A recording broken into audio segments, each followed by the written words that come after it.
Good morning.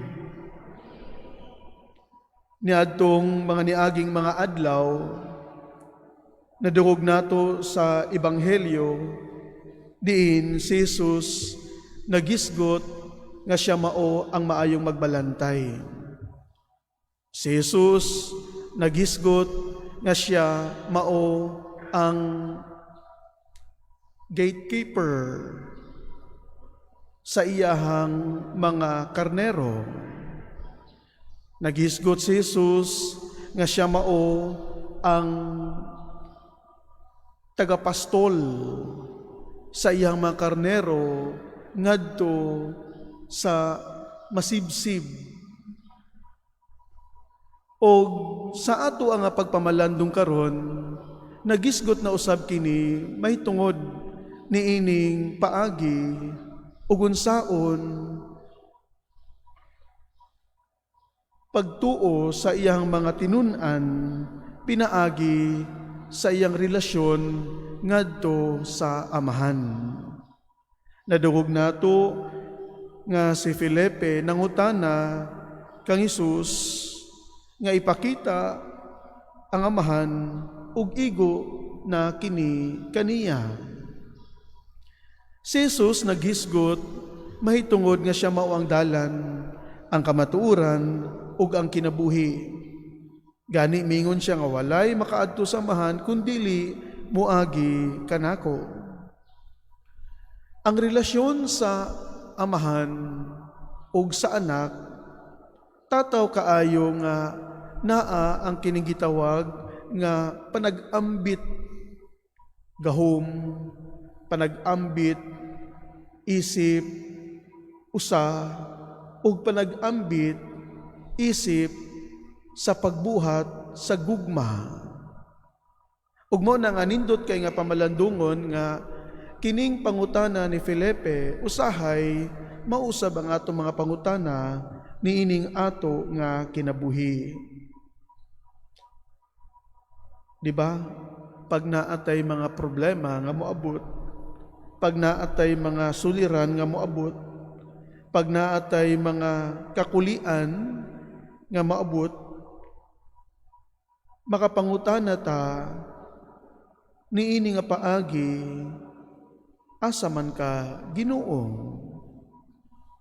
Kining gitawag nato nga mga kining pangutana, familiar kaayo kanato. Kining pangutana ni Felipe kang Hesus.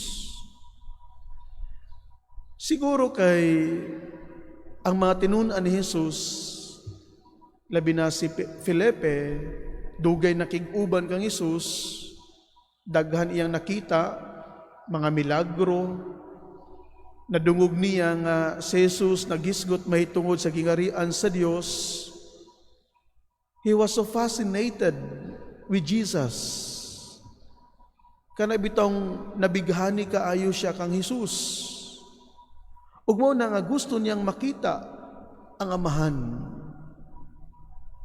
Ang tubag ni Jesus, ang iyang ipangbuhat dili gikan kaniya, kung dili sa mao nga nagpadala kaniya dinhi sa kalibutan.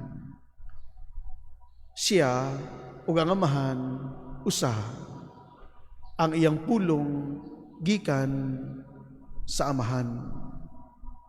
So nagpasabot nga kadtong mga buhat nga milagro, kadtong mga pulong ni Jesus, ilabi na ang duha ka bertud, kining duha ka virtues of Jesus, love and mercy, kana gikan sa Amahan.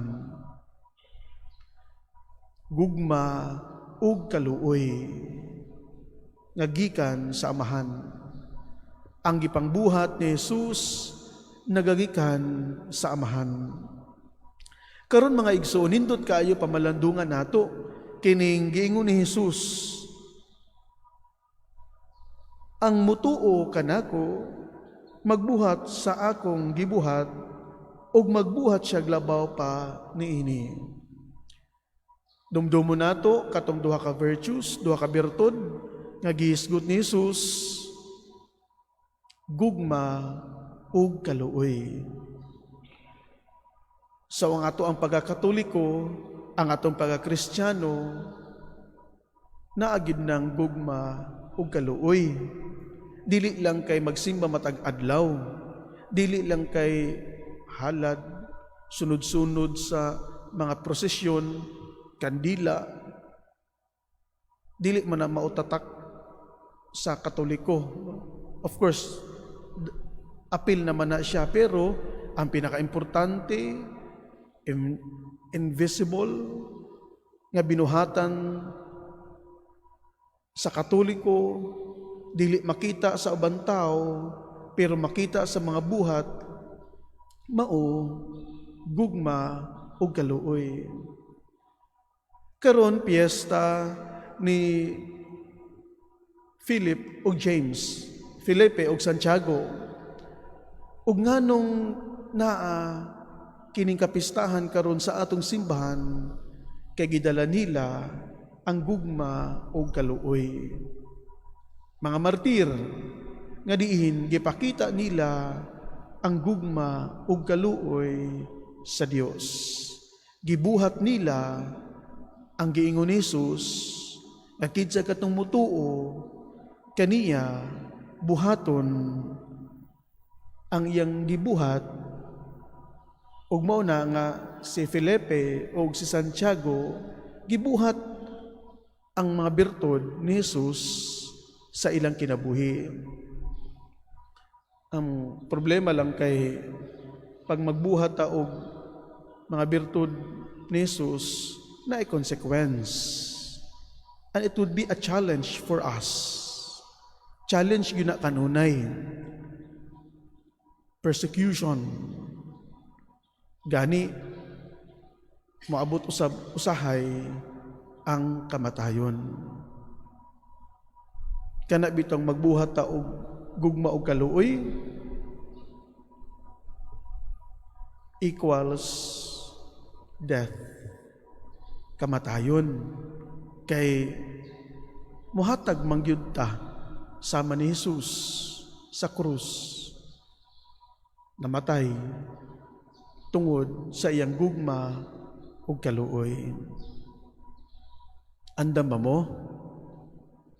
Andam mo? Smile lagi mo.